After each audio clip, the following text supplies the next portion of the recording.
Sugars आज RVNL limited ने अपने क्वार्टर वन के रिजल्ट्स अनाउंस करते हैं। रिजल्ट्स बढ़िया नजर आ रहे हैं। पिछले कई सारे क्वार्टर्स और पिछले ईयर ऑन ईयर बेसिस पर कंपनी का इस बार का ग्रोथ बहुत बढ़िया है। अगर आप लोगों ने आईआरएफसी लिमिटेड के रिजल्ट्स देखे थे इस चैनल पर तो आप लोगों ने बहुत चीजें टेक्निकलिटीज पर भी जरूर ध्यान दी होगी। शुरुआत करते हैं आज के इस रिजल्ट की, फिर हम आएंगे आपके चार्ट पॉइंट पर। और जो टेक्निकल वाला पॉइंट मैं आपके सामने डिस्कस कर रहा हूँ इसको हम वीडियो के आखिर में समझेंगे। ये है कंपनी के कंसोलिडेटेड रिजल्ट्स और सभी फिगर्स जो आप स्क्रीन पर देख रहे हो ये सभी करोड़ में है।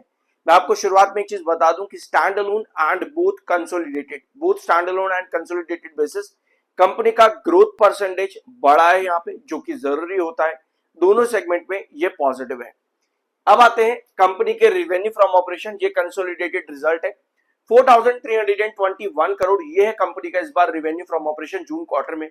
पिछले साल ये था 3908 करोड़ का, यानी ईयर ऑन ईयर बेसिस पर लगभग 413 करोड़ कंपनी का रेवेन्यू बढ़ रहा है। Year on year basis 413 crore, जो कि ईयर ऑन ईयर पर ग्रोथ हो जाता है 11% का।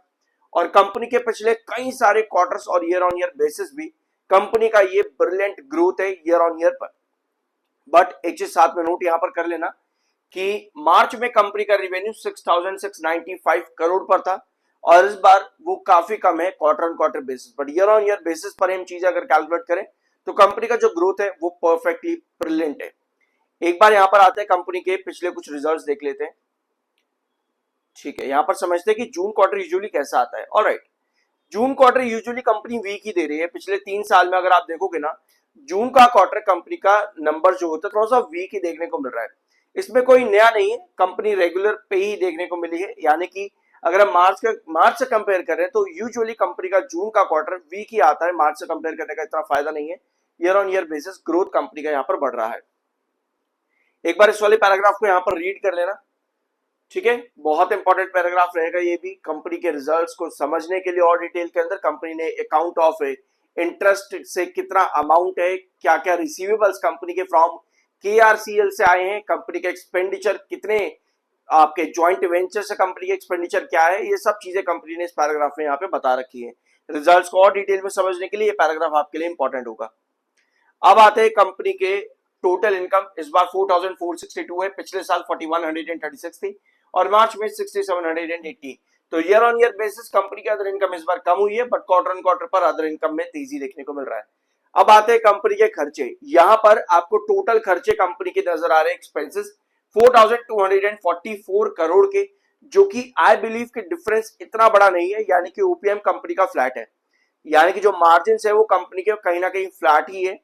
कोई बड़ी तेजी या बड़ी गिरावट कंपनी के मार्जिन पर नहीं आई है, क्योंकि रेवेन्यू और एक्सपेंसेस का जो डिफरेंस है ईयर ऑन ईयर बेसिस पर वो ऑलमोस्ट फ्लैट ही है।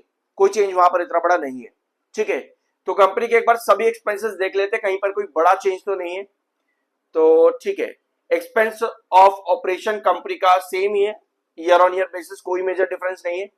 कॉस्ट ऑफ मटेरियल कंज्यूम्ड यहां पर 62 करोड़ कंपनी शो कर रही है, पिछले साल ये जीरो था, तो ये बढ़ा है इस बार कंपनी का ईयर ऑन ईयर और क्वार्टर ऑन क्वार्टर बेसिस पर आधे से भी कम हो चुका है।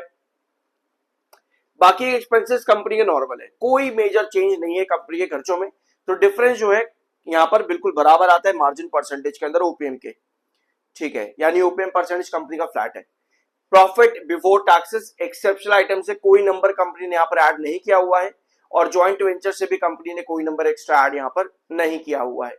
तो एट द एंड कंपनी का प्रॉफिट बिफोर टैक्स बन जाता है 223 करोड़। पिछले साल ये था 173 पे और मार्च में 250 करोड़ का, यानी year on year basis company का जो प्रॉफिट बिफोर टैक्स है वो लगभग 50 करोड़ के आसपास बढ़ जाता है। और क्वार्टर एंड क्वार्टर बेसिस पर ये अभी भी कम है। ऑफ कोर्स जो रेवेन्यूज है वहां पर भी डिफरेंस देखने को मिलता है। ठीक है, डेफर्ड टैक्स एक बार यहां पर देख लो सभी कंपनी के। डेफर्ड टैक्स इस बार 3 करोड़ का है। पिछले साल और मार्च में ये माइनस में था, यानी कि वो कंपनी को ऐड हो रहा था। तो इस बार 3 करोड़ के आसपास का डेफर्ड टैक्स कंपनी पर देखने को मिल रहा है। तो टोटल टैक्स एक्सपेंस कंपनी का 64 करोड़ इस बार है, पिछले साल ये 39 करोड़ था और मार्च में 68। तो सभी टैक्सेस और एक्सपेंसेस काटने के बाद में कंपनी का टोटल प्रॉफिट 159.52 करोड़ पर है, जो कि पिछले साल 134 करोड़ था। यानी ईयर ऑन ईयर बेसिस पर कंपनी का प्रॉफिट 19%, ऑलमोस्ट 19% ग्रो कर रहा है। और यस, यहां पर प्रॉफिट ग्रोथ कंपनी का ब्रिलियंट है। ये ग्रोथ भी कंपनी ने ईयर ऑन ईयर बेसिस पर ब्रिलियंट दिया है end of course at the end quarter on quarter basis company का जो प्रॉफिट है वो गिरेगा। 181 मार्च में था, इस बार 151 आया, यानी कि 22 करोड़ कंपनी का profit quarter on quarter base पर गिरा है। अगर आप इस रिजल्ट को क्वार्टर ऑन क्वार्टर पर देख रहे हो तो बहुत ही बेकार रिजल्ट है, लेकिन ईयर ऑन ईयर बेसिस पर कंपनी का जो ग्रोथ है वो पिछले कितने सारे क्वार्टर्स को सरपास कर जाता है, जिसकी वजह से ईयर ऑन ईयर पर ये कंपनी का रिजल्ट काफी बढ़िया है। But quarter on quarter basis number गिरे हैं। ऑफ कोर्स जून का क्वार्टर कंपनी का पिछले 3 सालों में वीक देखने को मिला मार्च के कंपैरिजन पर, तो वो डिफरेंस इस वाले क्वार्टर पर भी साफ नजर आता है। ऑलराइट, अब एक बार कंपनी का ईपीएस यहां पर देख लेते हैं। ईपीएस कंपनी का कितना है इन रुपीज। सो ईपीएस है कंपनी का around 0.16, right. Give me 1 second, यहाँ पे ईपीएस क्लियरली मेंशन नहीं किया हुआ। Equity holders of the parent है वो, कोई बात नहीं, देख लेते हैं यहाँ पर थोड़ा नीचे आके। ठीक है, ये रहा कंपनी का ईपीएस 0.76 कंपनी का डाइल्यूटेड और बेसिक ईपीएस है, जो कि of course year on year basis पर 0.11%, 0.11 करोड़ सॉरी बड़ा है, और मार्च के कंपैरिजन पर 0.लगभग 14 कंपनी का जो ईपीएस है वो गिरा है। यानी ईयर ऑन ईयर कंपनी का जो ईपीएस है 0.11% बड़ा है और मार्च के कंपैरिजन पर कंपनी का ईपीएस यहां पर ड्रॉप कर रहा है। तो ये हो जाते हैं कंपनी के रिजल्ट। मैंने यहां पर सभी चीजें क्लियर आप लोगों के साथ में कर दी है।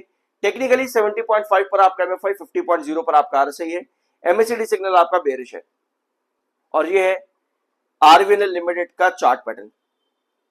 ठीक है, दो चार्ट्स मेरे पास हैं, डेली टाइम फ्रेम और 1 आवर टाइम फ्रेम पर। डेली टाइम फ्रेम पर अभी भी कोई चेंज नहीं आ रहा है, स्टॉक में लगातार लो और लो पैटर्न ही क्रिएट करता जा रहा है। छोटी मोटी रिकवरी बनती है, इन्वेस्टर्स खुश होते हैं, बट वापस से फिर डंप बन जाता है। छोटी मोटी रिकवरी यहां भी देखने को मिली, फिर वापस आपको गिरावट देखने को मिल गई, तो अल्टीमेटली हाई पैटर्न नहीं है। अगर आपको बड़े ब्रेकआउट चाहिए तो मैं आपको एक चीज बता दूं कि आपको 236 क्रॉस करना जरूरी है, 236 क्रॉस करना जरूरी है, एंड देन फिर डबल टॉप जब आपका बनेगा अगर 251 के आसपास, तो वो भी क्रॉस करना जरूरी है। अगर जब तक ये दो इंपॉर्टेंट ट्रेंड्स ब्रेकआउट नहीं करता, मतलब ये है कि स्टॉक अभी भी लोअर लो पैटर्न पर ही बना हुआ है और यहां पर किसी भी लॉन्ग टर्म ब्रेकआउट्स की पॉसिबिलिटी कम है, तो टेक्निकली स्टॉक यहां पर वीक है। समझना ध्यान से, टेक्निकली स्टॉक वीक है, बेयरिश है, नंबर्स अच्छे दिख रहे हैं, बट अभी भी टेक्निकली स्टॉक बहुत ज्यादा बेयरिश है ना लॉन्ग टर्म। शॉर्ट टर्म की जब बात आती है इन टेक्निकल्स पर, सॉरी इन टेक्निकल्स नहीं, इन नंबर्स के अकॉर्डिंग स्टॉक को यहां पर एक मोमेंटम देना चाहिए एटलीस्ट 233 एंड 236 के बीच में। इन नंबर्स के अकॉर्डिंग आई बिलीव कि ये एक छोटा मोमेंटम जरूर देना चाहिए आरवीएनएल लिमिटेड को। ये डेली टाइम फ्रेम का चार्ट पैटर्न बताता है। 1 आवर टाइम फ्रेम के अकॉर्डिंग भी यही सिचुएशन नजर आती है कि स्टॉक को यहां पर 7 EMA और 21 EMA को सरपास करते हुए 200 EMA 233 जो अभी हमने डेली टाइम फ्रेम पर डिस्कस किया, यही price as per 1 hour time frame 200 EMA का रिजेक्शन है। तो डेली आपके 1 आवर टाइम फ्रेम पर टेक्निकली स्टॉक बेरिश है। यहां पर आपको दिख भी रहा है कि 200 EMA के नीचे आपका 7 EMA और 21 EMA दोनों है, और यहां पर 7 EMA 21 EMA के नीचे है, जो कि टेक्निकली स्टॉक को और बेरिश करता है। बट स्टिल अगर मोमेंटम की बात करें तो रिजल्ट्स के अकॉर्डिंग आई बिलीव कि 233 से 236 का प्राइस यहां पर आना बनता है। बाकी ये सिर्फ शॉर्ट टर्म और एक ट्रेंड की बात है। लॉन्ग टर्म के लिए अभी भी यहां पर बहुत हायर हाइस बनाने जरूरी है, लोअर लो पैटर्न पर स्टॉक काम कर रहा है। ऑलराइट, सो ये था वीडियो और रिजल्ट आरवीएनएल लिमिटेड का। कुछ नया जानने को मिला सब्सक्राइब करना, मिलता अगले वीडियो में।